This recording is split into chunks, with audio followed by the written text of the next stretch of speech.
if person give you this chop, you go chop and so you chop up plus your finger, but you go ask say wetin you put for this chop. Now why that I don't come today for show you. Hi everyone, you're welcome. In today's video I bring to you a special 3 minutes meal. You'll be done in 3 minutes, trust me. So into a pot you're going to add your preferred cooking oil. So I'm going to go in with a blend of refined palm oil and this very natural red palm oil for a pop of color and some native aroma. So into your pot you're going to start by frying your dried or smoked fish. I have a video on my channel on how to smoke fish at home for exportation, for home use, commercial, and many more reasons. If you should ask me what this particular dish is called in English, I will not be able to tell you, but I do know that it saves time and it saves us in the house most times.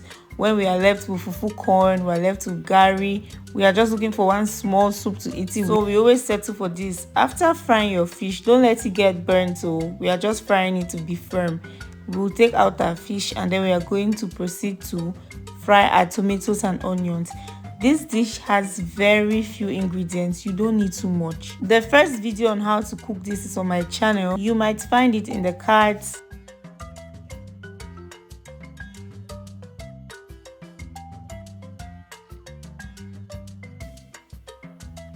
And also one thing I would love to say is some people tend to fry their onions first before adding their tomatoes.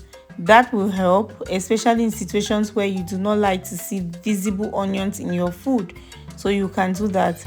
So once this starts to cook and fry properly, we are going to throw in some pepper. You can grind your pepper. I added more oil because I needed that particular pop of color. I'll cook my tomatoes until I get rid of the excess water and the sour taste in my tomatoes. So that's just what I'm looking or seeking to achieve at this point. So once that starts to happen, I'm going to add some water itself. So this actually cooks. I am doing this because my tomatoes still taste sour. So this is going to help cook it until the sour taste is completely gone.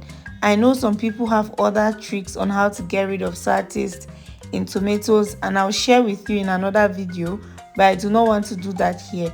I'm going to proceed to season with some salt and seasoning cubes and give it a good mix.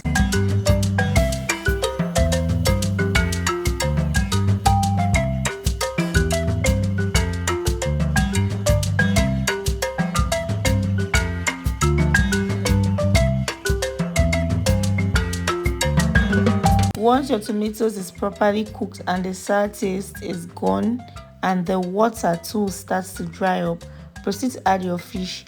So at this point it cooks until every single water in this pot is gone.